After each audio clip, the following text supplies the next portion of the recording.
Cellular manufacturing लीन 5 RTP में 21 में इस कॉन्सेप्ट को बहुत ज्यादा इंपॉर्टेंस दिया है। So let's focus.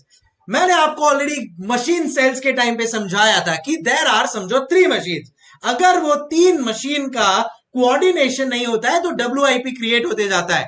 इसके लिए एक मशीन सेल सेटअप होता है, उसी का एडवांस्ड लेवल है हमारा सेल्यूलर मैन्युफैक्चरिंग। सेल्यूलर मैन्युफैक्चरिंग में क्या होता है कि एक सेल बनाते हैं। ठीक है, सेल मतलब क्या होता है, एक केबिन।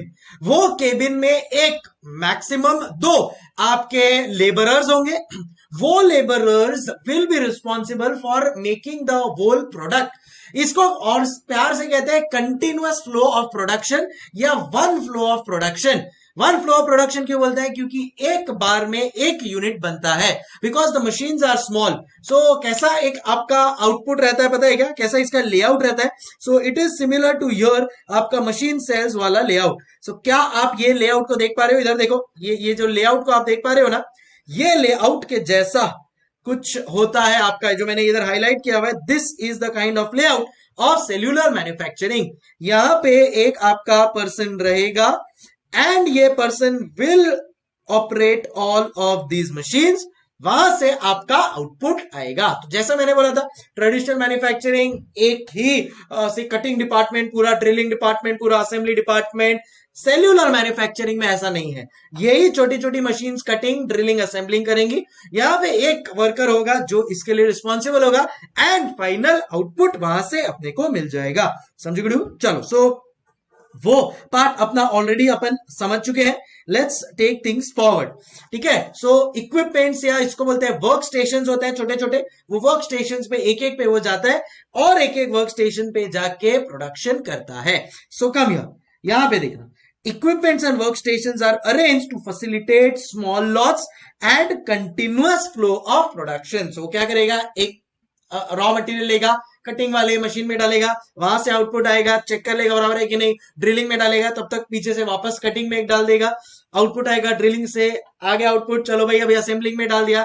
ऐसे करके प्रोडक्ट आपका कंप्लीट होगा। So continuous flow of production facilitate small lots. In cell all operations are perform. So एक ही केबिन में तीनों काम हो रहे हैं इन क्लोज प्रॉक्सिमिटी, एकदम आसपास में, इन अ यू शेप्ड लेआउट, जो अभी मैंने आपको दिखाया था। क्लियर है? ओके, कंटिन्यू करता हूं।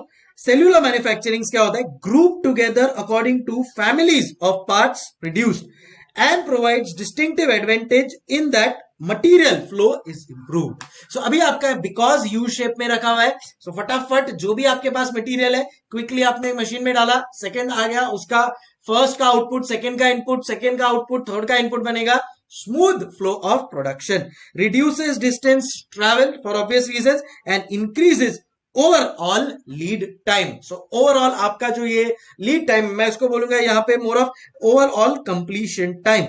So completion बहुत फटाफट आपका हो जाता है using the cellular manufacturing system, right?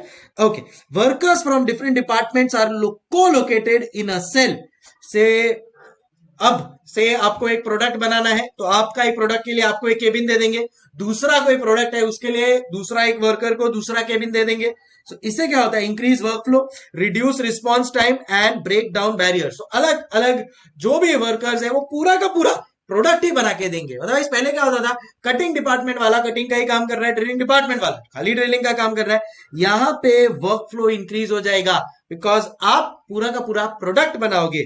Response time फटाफट, किस चीज का रिस्पॉन्स टाइम, सब जो कटिंग डिपार्टमेंट ने कुछ गलत कटिंग कर दिया तो आपको यहाँ पे कटिंग डिपार्टमेंट के ऊपर आप डिपेंडेंट हो जाओगे कि भाई जब तक वो कटिंग डिपार्टमेंट उसको ठीक नहीं करता फाइनल आउटपुट नहीं आएगा। यहां पे क्या हो रहा है, इन दिस सिचुएशन अपना जो रिस्पॉन्सिबिलिटी है वो उसी वर्कर का है। इमीडिएटली अगर उसको कुछ लगा तो ठीक कर देगा वो, किसी और के रिस्पॉन्स के लिए आपको वेट नहीं करना पड़ेगा। Break down barrier. सो अब आपके पास कोई बैरियर्स नहीं है, you can work as per your own flow. Goals क्या है आपके सेल्यूलर मैन्युफैक्चरिंग के, move as quickly as possible, make wide variety of products and try to minimise the waste. तो ये आपका डेफिनेटली फोकस है कि जितना भी वेस्ट कम हो, आपका फटाफट जो प्रोडक्ट है मूव हो जाए quickly and you can make wide variety of products. Advantage is reduction in setup time. In fact, small machines है, फटाफट आप इसको सेटअप कर सकते हो, कोई टेंशन नहीं है. रिडक्शन ऑफ डब्ल्यूआईपी क्रिएट ही नहीं होगा क्योंकि एक ही वर्कर है, वही सब चीज को कर रहा है. तो उसको तो पता है कि भाई कौन से मशीन में कितना प्रोडक्शन होगा एंड अकॉर्डिंगली वो डब्ल्यूआईपी क्रिएट ही नहीं होने देगा. फिर आता है reduction in material flow distance, आसपास में है machine. Improvement in machine utilisation, reduction in production lead time, मैं इसको बोल दूंगा कंप्लीशन टाइम. सो आपका फटाफट कंप्लीशन होते जाएगा. इंप्रूवमेंट इन क्वालिटी, बिकॉज आपको पता है कि अगर कोई भी प्रोसेस में कोई इश्यू हुआ है आप उसको इमीडिएटली ठीक कर सकते हो. बेटर वर्कर मोराल, वर्कर को भी एक रिस्पॉन्सिबिलिटी लगेगा कि हाँ भाई मैं रिस्पॉन्सिबल हूं पूरे के पूरे प्रोडक्ट बनाने के लिए. And reduction in material handling cost and time, because अब वही वर्कर सब काम कर लेगा. सो ये आपके एडवांटेजेस है सेल्यूलर मैन्युफैक्चरिंग के. Let's repeat. Reduction in setup time, work in progress कम हो जाएगा, मटेरियल फ्लो का डिस्टेंस खत्म हो जाएगा, machine utilization, production completion time better हो जाएगा, worker morale increase, quality improve, and finally reduction in material handling cost and time. समझो. सो ये है आपका एडवांटेजेस ऑफ सेल्यूलर मैन्युफैक्चरिंग. फिर आता है आपका ये हो गया आपका एडवांटेजेस ऑफ सेल्यूलर मैन्युफैक्चरिंग. फिर आता है आपका सेल्यूलर मैन्युफैक्चरिंग के 3 न्यू कॉन्सेप्ट्स है. ये अब जो पढ़ने वाले अपन, these are the new things which are introduced. Let's focus. पहला कॉन्सेप्ट है ग्रुप टेक्नोलॉजी, दूसरा कॉन्सेप्ट है पार्ट्स फैमिली, तीसरा है मैन्युफैक्चरिंग सेल्स और मशीन सेल्स. ये जो आपका ग्रुप टेक्नोलॉजी है इसका मतलब होता है कि ओवरऑल आपका जो प्रोडक्ट आपको प्रोड्यूस करना है उसके लिए आपको क्या क्या इक्विपमेंट लगने वाला है, क्या क्या टूल्स लगने वाला है, क्या क्या स्पेयर पार्ट्स लगने वाला है, वो सब को आप एक साथ रखते हो, उसको कहते हैं ग्रुप टेक्नोलॉजी. यहां पे मैंने एग्जांपल दिया है. अगर मुझे पढ़ाई करनी है किसी चीज की तो आईसीएआई का module, past paper, RTP, MTP, notebook, pen सब साथ में रखूंगा, उस चीज को कहते हैं group technology. Cricket kit, bat, ball, stumps, gloves, सब अगर मेरे को क्रिकेट खेलना है तो क्रिकेट किट में एक बार सब जगह होना चाहिए. सो क्रिकेट किट क्या हो जाता है मेरा? Group technology. ग्रुप टेक्नोलॉजी के जो इंटरनल पार्ट्स है उसको कहते हैं पार्ट्स फैमिली. मतलब अगर मेरे को कॉस्टिंग पढ़ना है तो आईसीआई का मॉड्यूल लिया, it is a part of parts family. ICI का आरटीपी लिया, it is a part of parts family. अगर मेरे को क्रिकेट खेलना है तो बैट एक पार्ट फैमिली है, बॉल एक पार्ट फैमिली है, स्टंप्स, ग्लव्स, ये सब क्या इंडिविजुअली एक पार्ट्स फैमिली हो गया.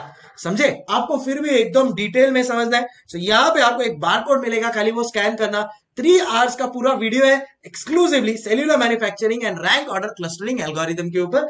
आप उसको भी देख सकते हो, कोई प्रॉब्लम नहीं है. तो ये ग्रुप टेक्नोलॉजी क्या हो गया?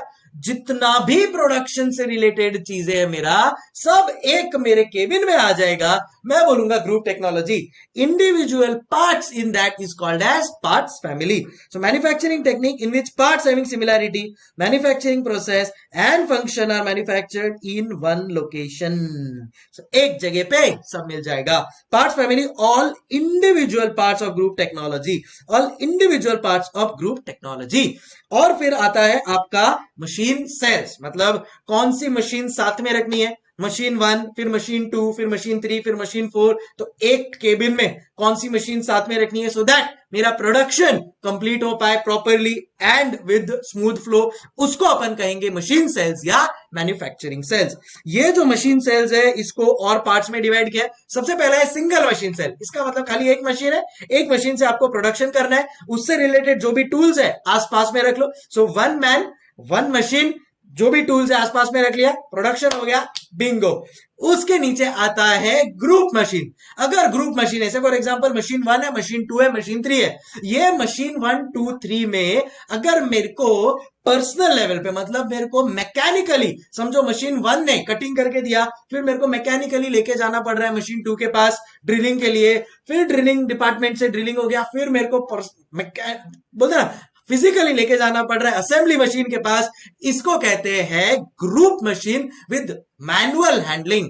अगर मैंने उसमें कन्वेयर बेल्ट लगा दिया तो क्या होगा? यहाँ पे एक मशीन से कटिंग होगा, कन्वेयर बेल्ट में जाएगा, ऑटोमेटिकली मेरे दूसरे मशीन में जाएगा, दूसरे मशीन में मैं उसको मैकेनिकली पुटअप कर दूंगा, प्रोसेस हो जाएगा, बाहर आके ऑटोमेटिकली कन्वेयर बेल्ट से तीसरे मशीन पे चले जाएगा, वहां पे मैं पिकअप कर लूंगा.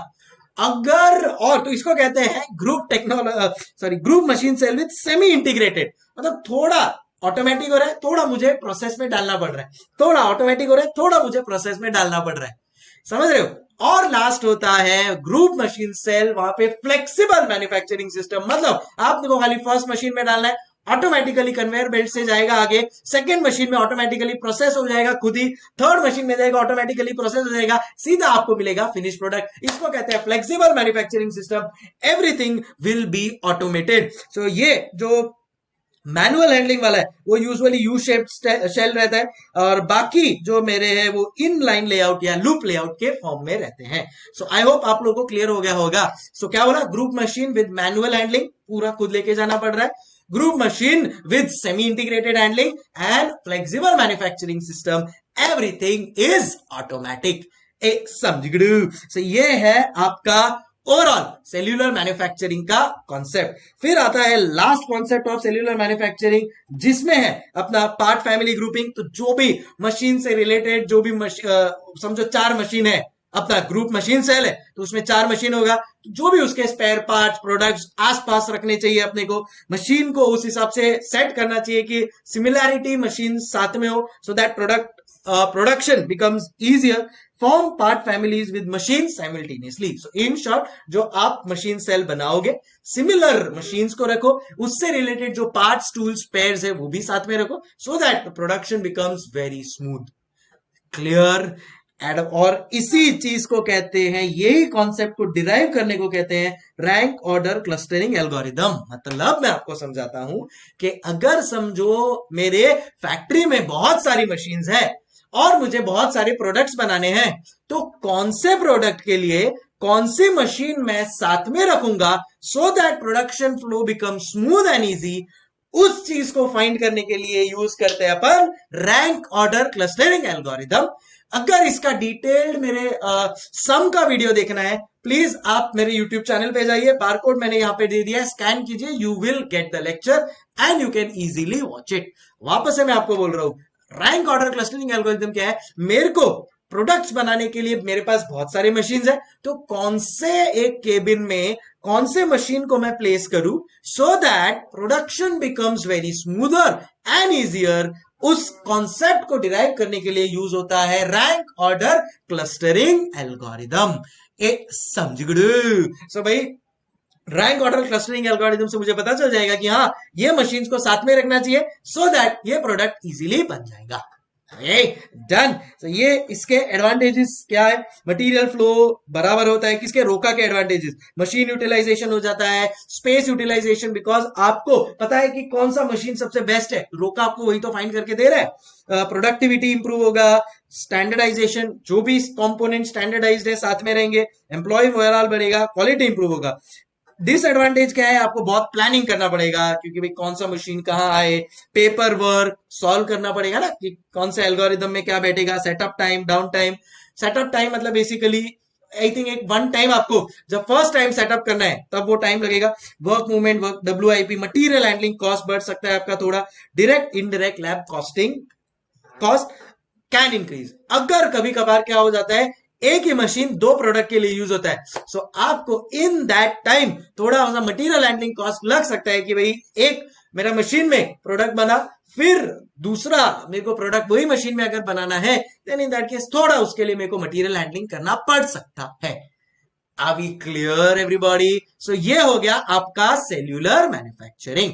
आई होप सब कॉन्सेप्ट्स आपको क्लियर हो गए होंगे।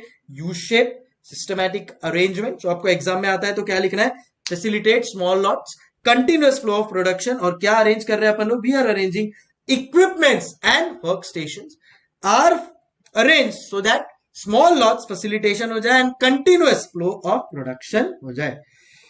In close proximity U-shaped cells are made। bingo, एक बार go through कर लो, you will be through। so benefit, work flow better हो जाएगा, रिस्पॉन्स टाइम रिड्यूस हो जाएगा, break down barriers, goals move quickly as possible, variety of products उसे फटाफट बना सकते हो, वेस्ट मिनिमाइजेशन।